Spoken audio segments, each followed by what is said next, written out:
Hey guys, quick car video here. I want to talk about a game that's just absolutely absorbed me for the last month, and that is Fantasy Life I, the girl who steals time.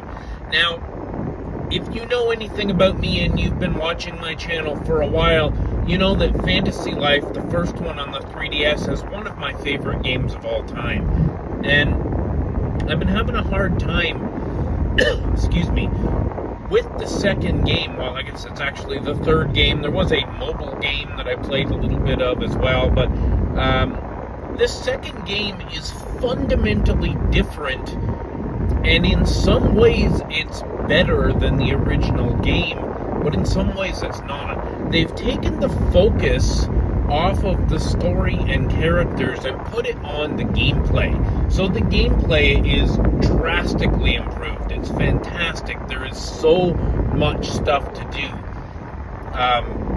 The game is just like, the weird part is though, is that like with the original game, I was able to pick, a life, a job class, whatever you might call it, and go through the game in 20 or 25 hours and beat the game, and really not need to experiment too much with the other lives. And I think they wanted to fix that with this version. I think they wanted to make people, use more of, if not all of, the different lives. If you don't know, Fantasy Life is an action RPG, life simulator, kind of cozy game where you can choose from like more than a dozen different lives, and those are different ways to play the game.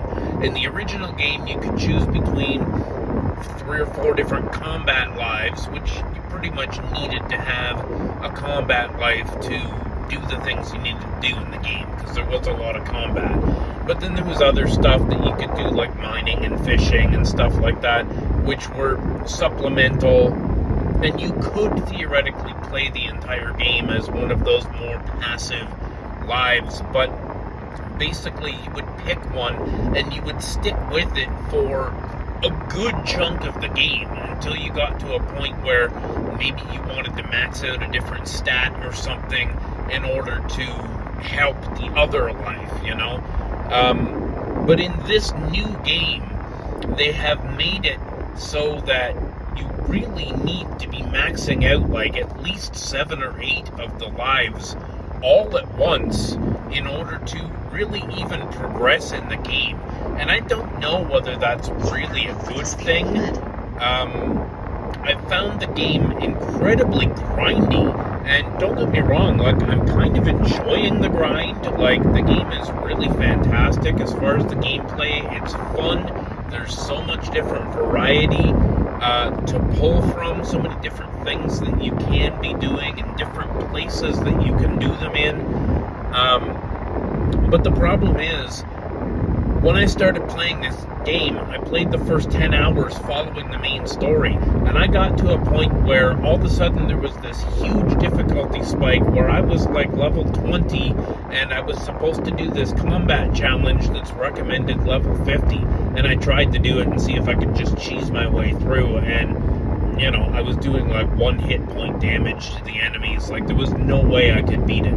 So I had to go back at that point and explore other parts of the game in order to level up my character, and then discovering along that way over the next 20 hours, because now I'm 30 plus hours into the game, and still I can't do this combat challenge. I'm only like level 40 at this point, and I'm still having troubles. So the problem is, the pacing of the game is not what it used to be. It wants to encourage you to go out and do all that sandbox stuff for multiple dozens of hours and not progress the story. And I'm kind of getting a little bit bored with really not doing anything of consequence. It's fun to level things up. It's fun to level up all these different lives. You've got crafting lives, blacksmith, alchemist, and all of these things have different ways to level them up, and that is kind of fun. But when I don't know what's happening with my main characters and I haven't had a cutscene in 15 hours, I kind of wonder about the pacing of this game. Because at the end of the day, I would like to be able to pick a combat life or something and just breeze through the game. And I'm seeing so many of my friends online that are playing this game. They put anywhere from 100 to 250 hours into this game in order to beat it, and that's not necessarily beating everything. And I wonder, at what point does that much padding in a game become a bad thing, even if it's fun? Let me know what you think down in the comments below, because I absolutely, while I'm having fun with this game, I think it's padded out way too much. There's just way too much to do. It's overwhelming, leveling up all of these different lives, and all the different things that you can do. You've got to level up area ranks and the big open world area, and you've got to level up your treasure groves, which are these little dungeons that you can spawn, and just everything. Even the village that you build has kind of an Animal Crossing sort of progression where you have to level up the island by building houses and bridges and cleaning up messes and stuff. There's just so much in this game, and most people would say that's a good thing, and I think it kind of is a good thing because it is fun and it provides a lot of value. But I'm also pretty anxious to see where the story is going, and I really don't like being sidelined for 20 hours. Anyways, let me know down in the comments, have you played this game? What are your thoughts on this game? Are you trying to get to the end point of this game, or are you just enjoying the journey? And maybe I should just enjoy the journey and stop complaining. I don't know. Thanks so much for watching. Thanks for subscribing. Stay classy.